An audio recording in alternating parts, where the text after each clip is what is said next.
Home லோனுக்கு அந்த இதுக்காக நான் சேர்க்கணுன்றது கரெக்டான ஐடியாங்க. இப்பயே நம்ம பிளான் பண்ணணுன்ற ஒரு 5 இயர்ஸ்க்கு அப்புறம் நம்ம பண்ண போறது இன்னைக்கே பண்ணணும். நிறைய பேர் என்ன தப்பு பண்றாங்கன்னா, ஒரு ஃபிளாட்டோ, இடமோ, இல்ல வீடு கட்டுறதோ ஏதோ ஒண்ணு பார்த்தா இன்னைக்கு டேட்லயே ஒரு 50 லேக்ஸ்க்கு லோனை வாங்குறாங்களே, 30 லேக்ஸ் ஏதோ அவங்களால முடிஞ்ச அளவுக்கு சொல்றேன் நான்.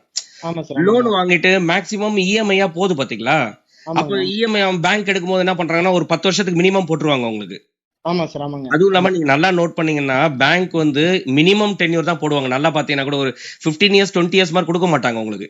ம், ம், ம். அதான், மினிமம் அதான். 10 வருஷம் தான் கொடுப்பாங்க. என்ன ரீசன்னா தெரியுங்களா? 10 வருஷத்துக்கு போது உங்களோட இஎம்ஐ அமௌண்ட் பெருசா இருக்கும் இல்லைங்களா? ஆமாங்க, ஆமாங்க. நீங்க உங்களோட எலிஜிபிலிட்டி என்னவோ மேக்ஸிமம் நீங்களும் அதை அச்சீவ் பண்றதுக்கு நீங்க நினைச்சுப்பீங்க 15 வருஷம் யாருங்க லோன் போறது, அதுக்கு நான் ஒரு 10 வருஷம் போனா பெட்டர்னு தோணும் இல்லைங்களா? ஆமாங்க சார். ஆக்சுவலா பாத்தீங்கன்னா அது ஒரு லாக்கு டிராப்புங்க. எப்படின்னு கேட்டீங்கன்னா, நீங்க வந்து உங்களோட மேக்ஸிமம் இஎம்ஐ போகும்போது உங்களுக்கு இன்வெஸ்ட்மெண்ட்னு ஒண்ணுமே இருக்காதுங்க. ஆமா சார். ஆமாங்க. கரெக்ட்டுங்களா? அப்ப நீங்க வந்து இஎம்ஐ மட்டுமே 10 வருஷம் கட்டிட்டு இருக்கணும். ஆமா.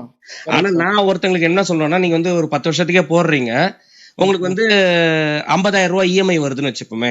ஃபார் ஆமா. எக்ஸாம்பிள் சொல்றேன். ஜஸ்ட் ஃபார் உங்களுக்கு வந்து ரஃபா ஒரு எக்ஸாம்பிள் சொல்றேன். ஓகே ஓகேங்களா? சார். அதுக்கு பதிலு 10 வருஷத்துக்கு பதிலு இல்லைங்க நீங்க பேங்க்குகிட்டயே கேட்கணும். எனக்கு வந்து 15 வருஷமா ஆக்கிடுங்க, இல்ல 20 வருஷமா கூட ஆக்கிடுங்கன்னு சொல்லுங்க. Okay, okay. ஓகேங்களா? அப்போ என்ன ஆகும்? நீங்க வந்து டென்யூர் இன்கிரீஸ் பண்ணும்போது இஎம்ஐ கம்மியாகி தானே ஆகணும். ஐஎம்ஐ ஆமாங்க. ஆப்போசிட் அதிகமா தான் போகும். ஆமா. அப்போ வந்து 50,000 இஎம்ஐ வந்து ரூ. 25,000 ஆயிடுச்சுன்னு வச்சுங்களேன். ம், ம். அப்போ ஆமாங்க சார். நீங்க வந்து கமிட்மெண்ட் என்ன ஆகுது? 10 வருஷத்துக்கு நீங்க கட்ட போறீங்க ஆல்ரெடி ப்ரிப்பேர்ட் இல்லீங்களா? ஆமாங்க சார். ஆமாங்க. அப்போ நீங்க 10 வருஷத்துக்கு தான் கட்டுங்கன்னு சொல்றேன் நான். 10 வருஷத்துக்கு ரூ. 25,000 பேங்க்கு குடுங்க.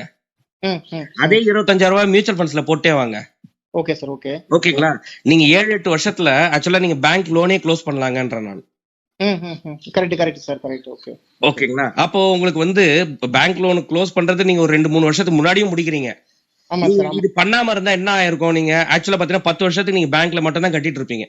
ம். ஓகே. புரியுது சார். புரியுது. அந்த இஎம்ஐ பீரியட கம்மி பண்ணிட்டு நம்ம ஒரு இதுல சிப் போட்டு விட்டோம்னா கூட, அந்த இத டக்குன்னு டேக் ஓவர் பண்ணிடலாம்னு சொல்றீங்க.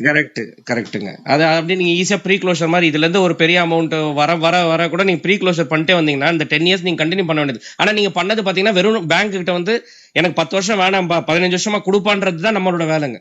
ஆமா, ஆமாங்க. ஆனா ஃபர்ஸ்ட் நீங்க லோன் எடுத்ததுக்கு அப்புறம் போய் கேட்டு பாருங்க. நீங்க 10 வருஷம் நிறைய பேர் லோன் வச்சிருப்பீங்க. நீங்க போயிட்டு எனக்கு 15 பண்ண மாட்டாங்க. ஏன்னா நீங்க ஆல்ரெடி அவங்க கஸ்டமர் ஆயிட்டீங்க பாத்தீங்களா? அவங்களுக்கு தேவை புது கஸ்டமர் தான். அதனால ஓகே. தான் நம்ம லோன் எடுக்கிறதுக்கு முன்னாடியே கேட்கணும். ஆஹா. Okay sir. Okay, okay, okay. ஓகேங்களா? லோன் எடுக்கிறதுக்கு முன்னாடியே எனக்கு 10 வருஷம் குடுக்குறப்ப எல்லாம் கால்குலேஷன்லாம் வச்சுக்கணும் நீங்க. ஏன்னா ம். நம்ம அப்பதானே நம்மளோட எலிஜிபிலிட்டி எவ்வளவு கட்ட முடியும்ன்றது நம்ம டிசிஷன் வர்றதுக்கு.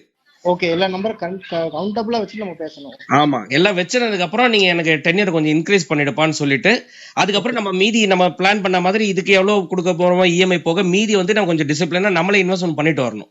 Okay sir. Okay. Right sir. Okay, okay. So இதெல்லாம் ஒரு இது இப்ப நம்ம பேசிக் பண்ண கூடாத மிஸ்டேக்ஸ்ங்க இது. ஏன்னா ஆக்சுவலா பேங்க்குக்கு அவன் எதுக்குங்க லோன் அவ்வளவு ஆர்வமா குடுக்க வரான்? அவங்களுக்கு வந்து காம்பவுண்டிங்ல அவங்க பெனிஃபிட் ஆவறதுக்கு. அதான் நீங்க வந்து இப்ப ஃபர்ஸ்ட் ரூ. 50,000 நீங்க இஎம்ஐ கட்டுறீங்க பாத்தீங்களா? அதுல பாத்தீங்கன்னா ரூ. 40,000 பாத்தீங்கன்னா இன்ட்ரெஸ்ட் தான் இருக்கும். வெறும் ரூ. 10,000 தான் நீங்க பிரின்சிபல் குடுப்பீங்க. ஆமா சார். ஃபர்ஸ்ட் போறது எல்லாமே ஃபுல்லா இன்ட்ரெஸ்ட். அதுக்கு அடுத்து தான் பிரின்சிபல் போயிட்டு இருக்கு. கரெக்ட்.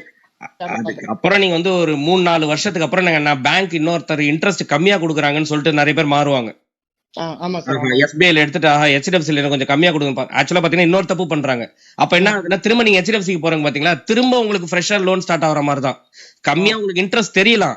ஆனாலும் அங்க திரும்ப ஃப்ரெஷ்ஷா ஸ்டார்ட் பண்றீங்க. திரும்ப உங்களுக்கு ஃபர்ஸ்ட் 2, 3 வருஷம் 5 வருஷம் பாத்தீங்கன்னா இன்ட்ரெஸ்ட் தான் அதிகமா கொடுத்துட்டு வருவீங்க. அப்ப ஆமா சார். SBIல இன்ட்ரெஸ்டா கொடுத்தீங்க. திரும்ப ஆமா. HDFCல வந்து இன்ட்ரெஸ்டா கொடுப்பீங்க. ஆமா, ஆமாங்க. ஆமாங்க. ஆமா. அதுக்கு பெட்டர் ஆப்ஷன் பாத்தீங்கன்னா நீங்க SBIல 10 வருஷம் கண்டினியூ பண்ணி ஃபினிஷ் பண்றதே பெட்டருங்க. ஏன்னா அதுதான் நான் உங்களுக்கு அந்த அவனுக்கு ரிவர்ஸா அவனுக்கு காம்பவுண்டிங் கொடுக்கறது நம்ம அந்த காம்பவுண்டிங் பெனிஃபிட் நம்ம எடுத்துக்கிறது தான் கரெக்டான புத்திசாலித்தனங்க.